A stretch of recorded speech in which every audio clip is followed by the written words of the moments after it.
All right, sports fans, how's everybody out there doing? William Martin coming at you one more time here on YouTube with another edition of the 300 Pounds of Sports Knowledge Podcast.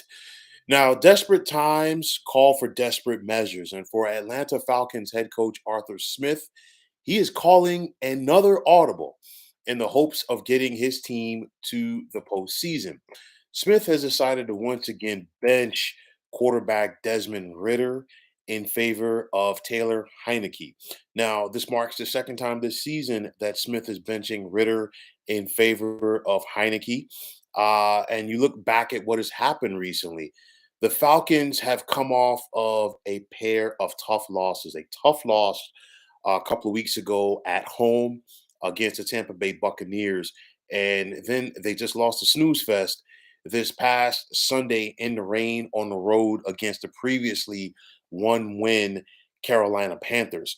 When it's all said and done, you got an Atlanta team that's 6-8 right now. They've got their work cut out over the final three if they are going to be able to win the NFC South and get to the playoffs. You look at this Atlanta offense, a strong running game, yes, but the Falcons are 23rd in passing this season. The quarterback position, in my opinion, is what is holding this Falcons team back. They play solid defense. They have a good running game. Drake London is a good wide receiver. You gotta like Kyle Pitts at tight end, but it's just the quarterback position and the inconsistency. Atlanta quarterbacks so far this season are completing just under 62% of their passes while throwing just 13 touchdowns and 11 interceptions. And of course, the bulk of that coming from Ritter. Now, the Falcons, in my opinion, are a quarterback away, at least for winning this division. But will team owner Arthur Blank give head coach Arthur Smith another opportunity to find that guy?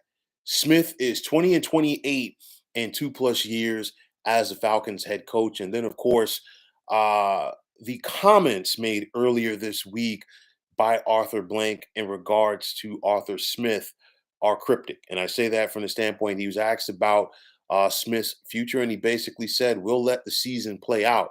So that's owner speak, or that's code for, you know what?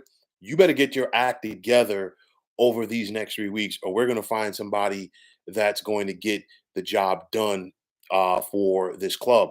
But nonetheless, I can't harp on this enough. The loss to the Panthers really hurt this team because a couple of weeks ago, there was a three-way tie atop this division. You had Atlanta, New Orleans, and Tampa Bay all there at 6-7.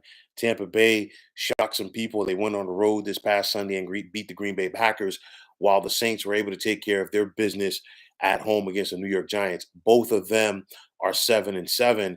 Now you got the Falcons looking up at them at 6-8, and Atlanta does not have an easy schedule to finish out this season. They host the Indianapolis Colts this weekend, and the Colts are playing some good football as they're looking to make the playoffs in the AFC.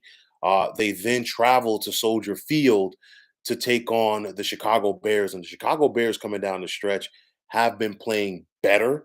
And you have a quarterback there in Justin Fields who might be playing for a job in Chicago. You also have a head coach in Matt Eberflus who could be playing for a job there as well. So this Bears team is looking a lot better. And then Atlanta finishes on the road against the New Orleans Saints. And of course, there's no love lost between the Falcons and Saints over the years. Nonetheless, those contests between those two teams are always battles. And then you look at this week, the Saints will face the Tampa Bay Buccaneers. So if you're the Falcons and you can beat the Colts at home in your final home game of the season, you're going to be tied for second place with the loser of that contest. But you got to go out there and take care of your business. Easier said than done. And at the end of the day, like I said before, the Falcons don't have a quarterback because Arthur Smith keeps wavering between guys. And let's not forget, when he went to Taylor Heineke earlier this season, Atlanta lost all three of those contests that he was in.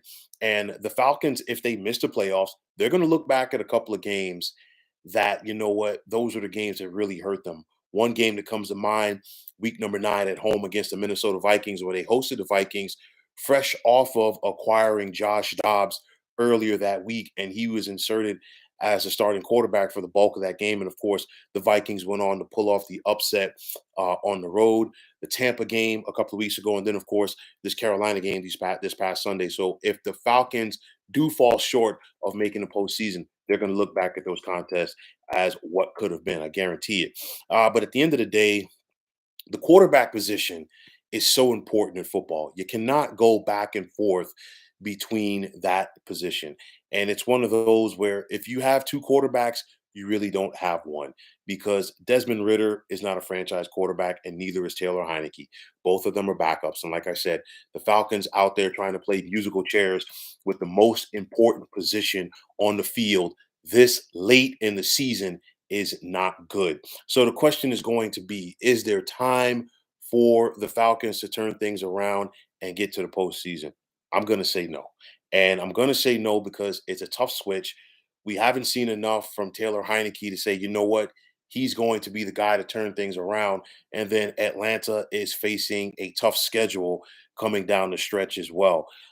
It's one of those, it's very interesting with this division for a variety of reasons. It's hard to believe that after 2 weeks of this season, the Bucks, Saints, and Falcons all began with 2-0 records, and it looked like things were going to get turned around in the NFC South as a whole.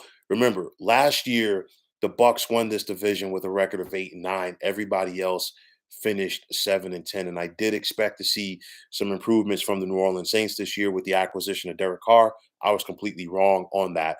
The Tampa Bay Buccaneers, in my opinion, have overachieved, while the Falcons are where I expected them to be, and the Carolina Panthers, they're worse than most of us expected to be. But nonetheless, this is what it is. 8 wins got it done last year for the Bucks. I think 8 wins gets it done this year for the division winner. If somebody can get to 9 wins, hey, you know what? That's even better. But nonetheless, it's going to be an uphill battle in this mediocre division for the Atlanta Falcons, especially since they are making this switch so late in the season. And you know what?